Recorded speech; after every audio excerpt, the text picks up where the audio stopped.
அதிகமான ஒரு வேதனையான ஒரு பாதையில் இப்போ நம்ம கடந்து போகிறோம். நமக்கு அதிகமான வேதனை இருக்குது, மன கஷ்டம் இருக்குது, இல்லை ஏதோ ஒரு வழி இருக்குது அப்படின்னா நம்முடைய மனம் முதலாவது எதிர்பார்க்கிறது யாராவது வந்து நம்மக்கிட்ட ஆறுதலாக பேச மாட்டாங்களா, நம்மளை விசாரிக்க மாட்டாங்களா அப்படின்னு நம்ம எதிர்பார்ப்போம். சில பேர் பார்த்தும் பார்க்காத மாதிரி போயிடுவாங்க. சிலர் வந்து அன்பின் நிமித்தம் நம்மளை விசாரிப்பாங்க, எப்படி இருக்கீங்க, கவலைப்படாதீங்க, எல்லாம் சரியாயிரும், ஆண்டவர் உங்களுக்கு உதவி செய்வார் அப்படின்னு சொல்லிட்டு போயிடுவாங்க.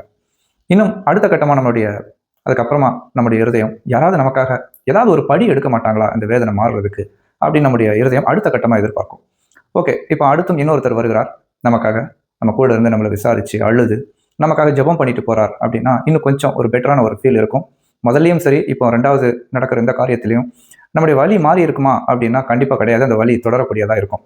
அடுத்ததான் நம்முடைய இருதயம் யாராவது இந்த வலியை நம்மோடு அதை நம்மளை விட்டு எடுத்து போடுறதுக்கு யாராவது பிரயாசப்பட மாட்டாங்களா, ஏதாவது ஒரு முயற்சி பண்ண மாட்டாங்களா, இல்லை நமக்கு ஏற்பட்டிருக்கிற இந்த இழப்புக்கு யாராவது நமக்கு ஒத்தாசை பண்ண மாட்டாங்களா, நம்மளுடைய இந்த கஷ்டத்தை அவங்களோட பகிர்ந்து கொள்ள மாட்டாங்களா, ஒரு உதவி செய்ய மாட்டாங்களா அப்படின்ற ஒரு எதிர்பார்ப்பு இருக்கும்.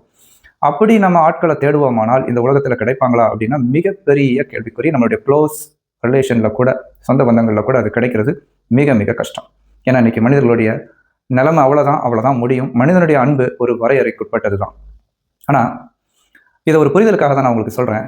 யோசிச்சு பாருங்க, ஒரு மனிதனுடைய வாழ்க்கையில் அவன் புரிந்தாலும் புரியாவிட்டாலும் அவனுக்கு இருக்கக்கூடிய மிகப்பெரிய வேதனை அவன் மரணத்துக்கு பின்பாக அவனுடைய பாவம் மன்னிக்கப்படாத பட்சத்தில் அவனுடைய பாவத்தின் நிமித்தம் அவன் நித்திய நரகத்துக்கு செல்ல வேண்டும். அதான் மரணம் வரும்போது ஒரு மனிதன் உச்சக்கட்ட வேதனையை அடைகிறான். அடுத்து என்ன நடக்குமோ தெரியாது. ஒருவேளை கேள்விப்பட்ட மாதிரி நரகத்துக்கு போக வேண்டியதாக இருந்தால் அது உச்சக்கட்ட வேதனை.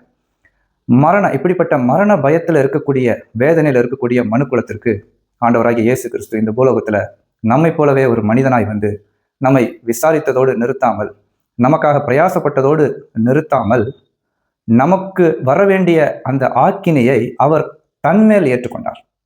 அதுதான் ஏசாயா 53:4 வசனத்துல வாசிக்கிறோம். மெய்யாகவே அவர் நம்முடைய பாடுகளை ஏற்றுக்கொண்டு நம்முடைய துக்கங்களை சுமந்தார். நாமோ அவர் தேவனால் அடிபட்டு வாதிக்கப்பட்டு சிறுமைப்பட்டவர் என்று எண்ணினோம். அடுத்த வசனம், நம்முடைய மீறுதல்களின் நிமித்தம் அவர் காயப்பட்டு நம்முடைய அக்கிரமங்களின் நிமித்தம் அவர் நொறுக்கப்பட்டார்.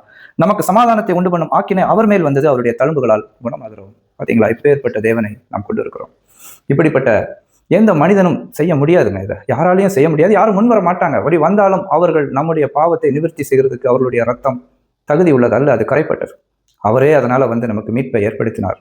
நன்மை செய்கிறவர்களுடைய வேதனை விசாரிக்க அல்ல, மீறுதலில் இருந்த தேவனுக்கு சத்துருக்களா இருந்த நமக்காக வந்து அதை எல்லாம் ஆக்கின தீர்ப்பை தன்மேல் ஏற்றுக்கொண்டு நமக்கு சமாதானத்தை, நித்திய ஜீவனை அவர் கொடுத்திருக்கிறார். இப்பேற்பட்ட தேவனுக்கு முன்பாக நம்ம அர்ப்பணித்து அவருக்கான ஒரு வாழ்க்கைக்கு நம்ம ஒப்புக் கொடுப்போம். God bless you.